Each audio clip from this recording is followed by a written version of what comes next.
Hi everyone, Sarah the Catholic Homemaker here. Today I wanted to share about megadoses of vitamin C in pregnancy, and this was my fourth pregnancy, my third live baby. And first of all, welcome to my channel. Hit the thumbs up button if you like this video, and I would love for you to subscribe to my channel if you haven't already. Also share and comment below if you have done megadoses of vitamin C in your pregnancy or even outside of pregnancy. So I started doing megadoses of vitamin C back in 2018. Yes, it was 2018. So I've been doing it for 4 years now, a little over 4 years. And at this point, postpartum now with our youngest baby, I'm down to 1,000 milligrams a day, or just 1 gram a day, which is pretty low in the megadosing community. And I had somebody request me to do this video if I did megadosing of vitamin C in my pregnancy. So technically, yes, I did. However, I had to adjust that dose a number of times in my pregnancy. At the beginning, I think I started out with 4,000 milligrams or 4 grams a day, and that's the bare minimum that the vitamin C group suggests that you do, or people who are megadosing suggest that you do, with Dr. Fred Klenner's research. In his research in the first trimester, he had women on 5,000 milligrams in the first trimester, then 10,000 in the second every single day, and then 15,000 in the third. Now, my first pregnancy, I did this with my middle child.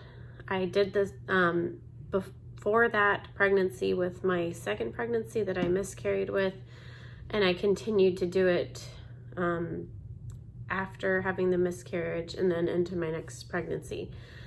And I've continued to do all that until now. But with my middle child's pregnancy, I was only able to get up to 9,000 milligrams a day, even at the end. The only time I was ever able to go more than that was when I had a cold or was sick. And so when you're sick, your need for vitamin C increases. So with this pregnancy, I couldn't really tolerate more than 4,000 milligrams most of the time. And there was a time where I actually had to decrease down to 2,000 milligrams a day. And then sometimes that even seemed to be a little too much for me, except for when I would get sick. And I got sick actually pretty often during this pregnancy, probably the most I ever have. But, and maybe it wasn't true sickness because I have chronic homeopathic care, and it might not have been true sickness. It might have been aggravations from remedies, but there was at least one time where I did have true sickness. So anyway, yeah, towards the end, I was going back between like 1,000 to 2,000 milligrams a day, and I was kind of freaking out. I was like, I hope this can still help me have a good pregnancy or good labor and delivery, because I knew that really helped me with my last pregnancy with my middle child.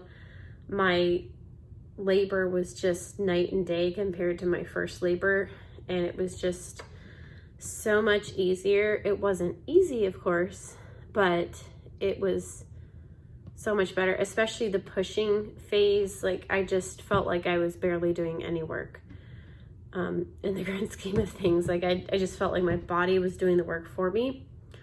And this past labor I had, it was one of my hardest labors. It's hard to say for sure if my first labor was harder or if this last labor was harder. It's not exactly apples to apples. So the first labor, I had really excruciating back pain. It felt like my bones were being ripped apart, but this past labor, it didn't feel like that, but the contractions were not progressing at a certain point. They were just staying the same.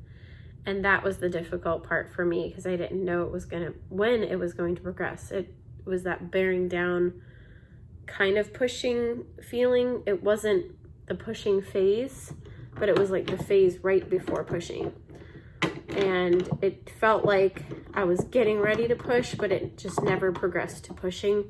Or not never, but it just wasn't progressing to pushing for a while. So, and then the pushing phase happened. It actually happened pretty fast, but it was like very, very painful for me versus I remember with my last daughter that pushing kind of felt like a relief because I knew that it was going to be over soon. So I guess that's the difference, I would say, between her labor versus our son's labor, is that I felt like it wasn't progressing, but it was progressing very fast. But my early stage of labor this time was very short in comparison to my other labors, because it was the shortest it's ever been, because my contractions started out about 30 minutes apart for the first maybe 2 hours. Maybe the second hour it was like maybe 20 minutes apart, and then it was kind of progressing to maybe 10 minutes apart after that. I think it was like maybe the first 3 hours it was early labor, and then after that it was active or almost active labor.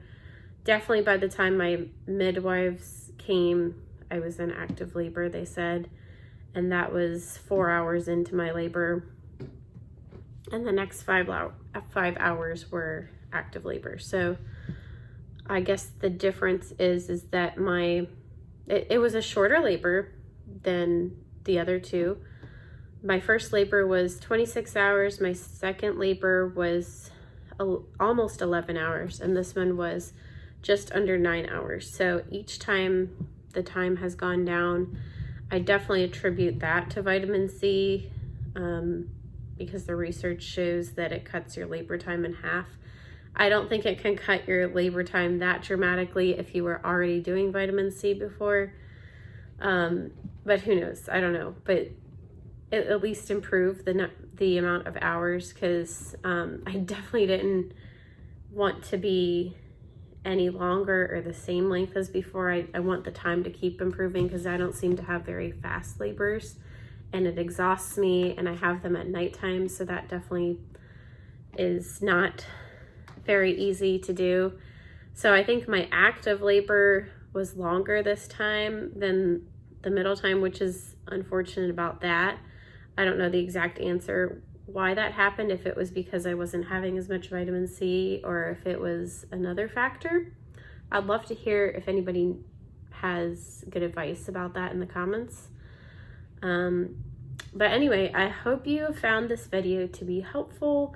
Let me know if you have any questions about that with vitamin C usage and pregnancy. I can link to my other vitamin C videos in the comments, and I can't wait to hear from you in the comments. I hope you have a wonderful week, and may God bless you and your family.